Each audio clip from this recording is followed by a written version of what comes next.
we teach lesson number 3 weather and its influence of life। आज हम देखेंगे वेदर्स किसे कहते हैं, उसमें इवापोरेशंस, कंडेंसेशंस किसे कहते हैं और उसका इन्फ्लुएंस क्या है लाइफ में। तो चलिए देखते हैं। So students, open your science textbooks on page number 93. There are third number lesson weathers and its influence of life. There are a word power. ये वर्ड्स आपको नोटबुक में लिखने हैं। Change is the law of nature. Change is the law of nature, निसर्ग का नियम है कि बदल होते रहते हैं। The weather keeps on the changing, sometimes it is cold, it is may become hot और समटाइम्स अदर टाइम। तो देखिए, कभी कोल्ड रहता है, कभी ठंडा होता है। The sun plays an important role to bring about the changing in the weathers, और इसमें सबसे इंपॉर्टेंट होता है सन, सूरज। सूरज ही क्या करते हैं वेदर्स को, सूरज की वजह से वेदर चेंज हो जाता है, तापमान चेंज होता है। It is hot during the summer season, कभी जब समर सीजन होता है तो उस टाइम पे, धूप के टाइम पे हॉट रहता है, इधर उधर धूप रहती है। It's rain lot of during the rainy season, जब बारिश का मौसम चालू रहता है तब बहुत ही रेन आती है, बारिश आती है। During the winter it's cold in many parts of India, और जब विंटर यानी सर्दी का मौसम होता है तब जो है कि आजू बाजू में इंडिया में हर जगह पे हमें ठंड लगती है, कोल्ड ही वातावरण रहता है। The sun causes weather changes, sun के कारण क्या होता है, वेदर चेंज होता है। The sun gives its heat almost at a constant rate, but the area that receives more heat get warm. Sees the sun shine during the day, the days are hotter than the night. तो देखिए, सन जो है कि सूरज की किरणें जब पृथ्वी पे गिरते हैं तो दिन में क्या होता है, बहुत ही धूप रहती है, तो वातावरण कैसा गर्म होता है। नाइट में चेंज हो जाता है।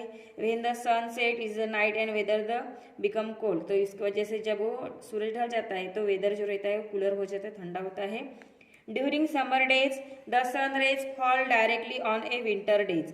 तो देखिए, जो समर डेज है, सन रेज क्या होते हैं, डायरेक्टली पृथ्वी पे उसकी जो सूरज किरणें डायरेक्ट आ जाती है। विंटर डे में वैसा नहीं होता।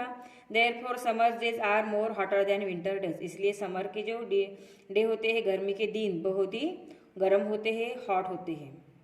नेक्स्ट देखिए, it is hot when a sun's light fall straight on the earth. देखिए, डे, ठीक है, दिन, तो उस दिन क्या होता है, सूरज की किरणें डायरेक्टली क्या होती है, पृथ्वी पे आती है, इसलिए जो है कि समर के टाइम पे वेदर कैसा हॉट होता है। जब सन ढल जाता है तो नाइट हो जाती है, ठीक है, डे इस साइड में होता है, सूरज इस साइड में चला जाता है, तो उस टाइम पे जो है नाइट के टाइम पे सन नहीं रहता, सूरज की किरणें नहीं रहती, इसलिए कूल वातावरण होता है। तो ये डायग्राम आपको ड्रॉ करनी है, अच्छे से कलर करना है, लेबल करना है इसे साइंस की नोटबुक में। नेक्स्ट है land and sea breeze. Land and water heat up a cool off a differently this surface difference gives rise to the land breeze in a day time and sea breeze at a night.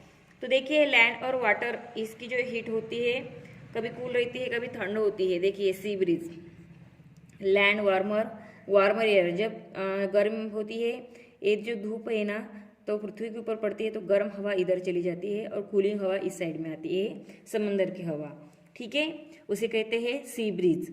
During the day the land gets heated up more rapidly than a sea. तो उस time पे क्या होती है, जो धरती होती है यानी जमीन होती है, वो बहुत ही गर्म हो जाती है दिन के टाइम पे। Therefore air above the land is warmer than the air above the sea, इसलिए वो जो एयर होती है, गर्म होती है, तो हल्की होती है, वो ऊपर उड़ती है, ऊपर रहती है। So wind blows from the sea and toward the land in a day time, this phenomena is called a sea breeze. तो उस टाइम पे देखिए, जो वार्म एयर इधर चली जाती है और कूलिंग जो एयर रहती है, क्योंकि यहाँ पे पानी है, पानी के साथ कूल होता है, तो यहाँ की कूलिंग हवा जो होती है वो ठंड होती है, इसलिए वो थोड़ी नीचे रहती है तो इधर चली आती है। During the night the land cools down more rapidly than the sea, और जैसे ही रात हो जाती है तो लैंड कैसे हो जाती है, ठंडी हो जाती है, ठीक है। Therefore, the air above the land is cooler than in air above the sea. Wind blows from the land towards the sea at night. This phenomenon is called land breeze. तो उसे क्या कहते हैं, लैंड ब्रीज कहती है, यानी हवा का चेंज हो जाना, इधर उधर चला जाना, उसे लैंड ब्रीज कहते हैं, ठीक है। यहाँ पे डायग्राम में हम देख सकते हैं ये लैंड ब्रीज, यहाँ पे land cooler than the water दिया गया है, ठीक है। ये देखिए, नाइट के टाइम पे तो क्या होता है, समंदर की जो है नाइट के टाइम पे हवा लैंड पे आ जाती है और लैंड की हवा समंदर में चली जाती है। हॉट एंड कोल्ड एयर कैसे कहते हैं, जो डायग्राम है, ये दोनों डायग्राम आपको ड्रॉ करनी है साइंस के नोटबुक में, अच्छे से लेबल करना है, कलर करना है। You have already learn about hot and cold air. आप सभी को पता है हॉट यानी गर्म हवा, कोल्ड यानी ठंडा हवा। Hot air is lighter than ordinary air.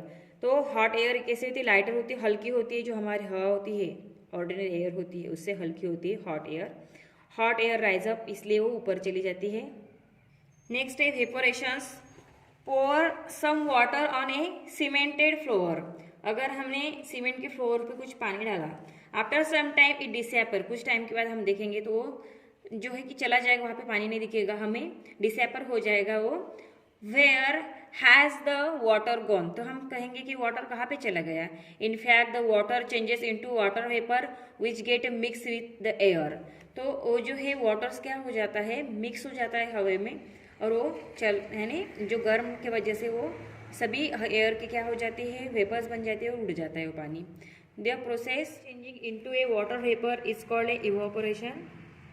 Sometimes evaporation take place a very fast, sometime it is very slow. Why? कभी कभी क्या होता है, जो इवापोरेशन है ना वो फास्ट होती है और कभी स्लो होती है। तो इवापोरेशन यानी ऐसी प्रोसेस जिसमें क्या होता है, वाटर चेंज हो जाता है वाटर वेपर्स में। The rate of evaporation depends on A numbers of condition. तो इवापोरेशन का जो रेट रहेगा वहाँ की कंडीशन जैसी है उस पर डिपेंड्स रहता है। नेक्स्ट है condensation. The change of a water vapour into on A cooling is called A condensation. तो जब वाटर वेपर को हम ठंडा करते हैं, कूल हो जाते हैं, उसे कहते हैं condensation. Water vapors form a major part of a water cycles. Due to the heat of a sun, the waters from the surface of a river, etc., continue to change into a water vapor. This water vapor goes up in the air. On cooling, this water vapor condenses into a small droplets of water which form the cloud. On further cooling, the small droplets of a water combine to form big and heavy drops of water which ultimately downs as a rain. This rain is a very useful to our crops, but the rainfall during the harvest season destroy our crops. तो देखिए यहाँ पे हमें water cycle बताई गई है। सूरज की किरणें जब पानी पे गिरती है तो उसकी वेपर्स हो जाती है वाटर्स, ठीक है। फिर वाटर वेपर्स ऊपर चली जाती है, फिर बाद में वहाँ पे कंडेंसेशन हो जाता है, तो ड्रॉपलेट्स में वहाँ जाके क्लाउड्स बनते हैं। जब क्लाउड्स को हवा लगती है तो फिर से बारिश होती है, फिर बारिश का पानी फिर समंदर में आता है, फिर से वाटर वेपर जो होता है इवापोरेशन होता है, फिर से कंडेंसेशन हो जाता है। इस तरह से प्रोसेस चलती रहती है, तो इसे कहते हैं वाटर साइकिल, ठीक है। तो ये जो वाटर रहता है हमारे जो खेत में जो यील्ड होती है, पीक कहते हैं, तो उसके लिए बहुत ही अच्छे होते क्रॉप के लिए, ठीक है। कभी कभी क्या होता है, ज़्यादा रेनफॉल होता है तो क्रॉप के लिए वो अच्छा नहीं होता है। नेक्स्ट देखिए due. During the daytime, all the things on the earth get hot due to the heat of the sun, but at night, all the things lose their heat and cool. कभी क्या होता है, सूरज की किरणें जैसे धरती पे गिरती है तो जो रहती है लैंड गर्म हो जाती है और रात को कूल हो जाती है। Think like grass, leaves and flowers loss their heat more quickly and become cooler than other things. When the moist air touches the grass, leaves or flowers, its water vapor gets cool and condensing into droplets called dew. तो देखिए कभी कभी क्या होता है, grass में, leaves में, flowers में जो है उसके अंदर का पानी बाहर आ जाता है, ठीक है, और बाद में वो ठंडा हो जाता है और उसके हमें ड्रॉपलेट दिखते हैं। कभी हम सुबह उठ के देखते हैं, जो दो बिंदु आप कहते हैं उसे ड्यू कहते हैं, तो वो हमें उसके पानों पे ही दिखता है, पानों के नीचे के साइड में वो रहता है, ठीक है। Dew is not form of cloudy और वाइंडी नाइट्स। वाई? कभी क्लाउडी और वाइंडी नाइट जब रहती है तब ड्यू नहीं होता है। In this situation things like grass and leaves do not loss their heat quickly. तो उस दिन क्या होता है, ग्रास और उसके लीव्स जो रहते हैं वो हीट बाहर नहीं निकलती, लॉस नहीं करते, इसीलिए ड्यू इज नॉट फॉर्म, तो ड्यू फॉर्म नहीं होता है, ठीक है। Sometimes the grounds gets cooler than ice and water vapors of airs above the ground freeze into ice. This is called a frost, which is very harmful to our crops. Sometimes in winter, the water vapor present near the earth's surface condenses on the smoke of a dust particles on the fog. तो देखिए कभी कभी क्या होता है, जो grounds होता है बहुत ही कूल होता है, आइस की तरह हमें लगता है, वो आइस से भी कूल होता है। और कभी कभी वाटर वेपर ये जो रहते हैं तो कभी वो जो एयर होती है वो बहुत ही हॉट होती है और कभी फ्रीज बन जाती है। तो ये जो है फ्रीज होना, यानी जो लैंड है फ्रीज होना उसे कहते हैं फ्रॉस्ट, ठीक है। पर वो क्रॉप जो रहते हैं उससे हार्मफुल रहती है, उससे पीक खराब हो जाते हैं, क्रॉप खराब हो जाते हैं। One cannot see through the fog clearly when the sun shine, the water of the fog evaporate, the fog disappear। कभी कभी हमें फॉग दिखने लगता है जिसे धुआं कहते हो आप, ठीक है। तो उसके वजह से जो है आगे कौन सा पर्सन है हमें नहीं दिखता, आगे क्या है हमें नहीं दिखता। जैसे सूरज की किरणें उसके ऊपर गिरती है तो डिसअपियर हो जाता है। तो यानी क्या होता है, वो वाटर जो है ड्रॉपलेट्स ही होते हैं, फॉग्स यानी स्मॉल पार्टिकल्स होते हैं वाटर के। Sometime the fast blowing winds carrying falling raindrops in the upwards but cooler areas in the sky, here are the raindrops freeze and become a hail। कभी कभी क्या होता है, जब बहुत ही हवा आती है, जोर से हवा आती है, तो रेन के ड्रॉप्स वो ऊपर लेके चली जाती है और वो रेन ड्रॉप्स ऊपर जाके फ्रीज हो जाते हैं, ठंडे होते हैं और become hail, that's a fall down of a earth as a hailstone. तो फिर वो बर्फ की तरह नीचे गिरती है तो उसे कहते हैं hailstone. Are harmful to our crop, hailstone से भी क्या होता है, क्रॉप खराब हो सकते हैं, हेलस्टोन भी क्रॉप के लिए अच्छे नहीं होते। Sometime during extreme winter, the water vapor present in high up in the air, especially in hilly areas, freezes directly without changing into liquid and falls down to snow. Snow is a very light and look like a tiny pieces of a cotton as it fall on earth. Thus the dew and the frost are formed on the surface of the earth. Fog is formed near the surface of the earth, while clouds, rain, hailstones and snow are formed very high up in the sky. तो जो fog होता है वो earth surface के आजू बाजू में ही तैयार होता है। Clouds, rain, hailstone, snow are form very high up in the sky. और रेन है, क्लाउड्स है, हेलस्टोन्स है और स्नो ये ऊपर की साइड में तैयार होते हैं। The weather affects our life, it's a form of a summer, rainy and winter season. तो जो समर, रेनी और विंटर सीजन जो होते हैं उसका जो ये वेदर होता है हमारे लाइफ पे अफेक्ट करता है, उसका बैड परिणाम भी हो सकता है। May and June are the hottest month, मई और जून एक बहुत गर्म मंथ होते हैं, वहाँ जो मई का और जून का महीना बहुत ही गर्म रहता है। While December and January are the coldest month of the year in the north India. और दिसंबर और जनवरी ये दोनों मंथ में बहुत ठंड रहती है। Seasons affect our lives, in summer we arrange to keep our body cool, while in a winter we arrange to keep our body warm। और देखिए जैसे कि कूलिंग जब लगता है हमें विंटर में तो हम क्या करते हैं, हमारी बॉडी को गर्म करने का प्रयास करते हैं। The picture shown about the help you to know that the ways of a way which can protect the bodies from the effect of a different season. यहाँ पे देख सकते हो पिक्चर्स में, यहाँ रेन आ रही है तो इस लड़की ने अम्ब्रेला पकड़ी है। यहाँ देखिए धूप के टाइम पे हम क्या करते हैं, AC चलाते हैं, कूलर चलाते हैं, फैन चलाते हैं, राइट, या खुली हवा लेते हैं और ठंडा पीते हैं। जैसे अभी जो है कि धूप का टाइम आने वाला है तो ये क्या करते हैं, हमारे बॉडी पे इफेक्ट करते हैं।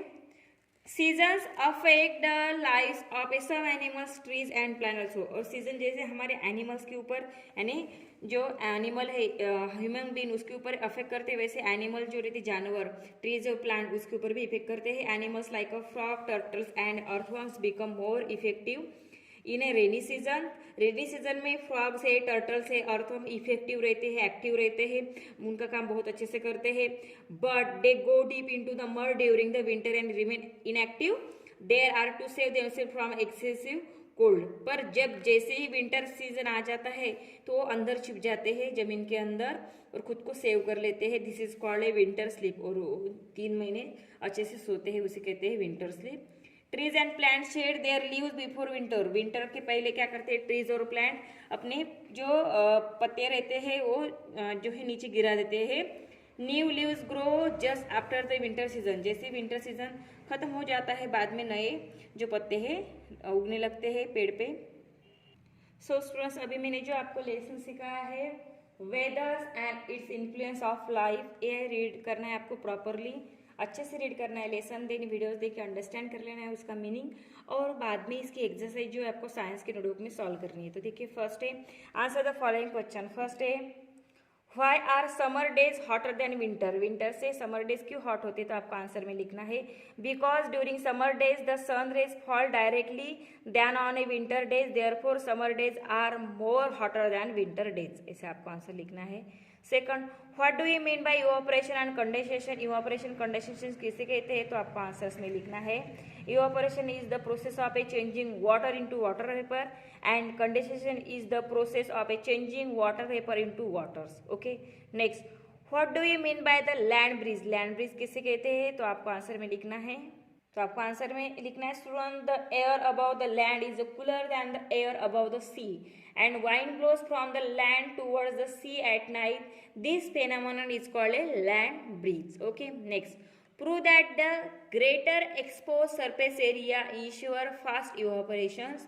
तो यहाँ पे आपको आंसर में लिखना है students, a great surface area, more exposed surface of a water means a higher rate of evaporation. When we spread out our wet clothes, their exposed surface increase, thus increase the rate of evaporation and our clothes get dry more quickly. That time you can say the greater exposed surface are ensure for fast evaporations. Okay, next. Explain the formation of a dew fog and frost. Dew fog and frost इसकी हमें formation लिखनी है.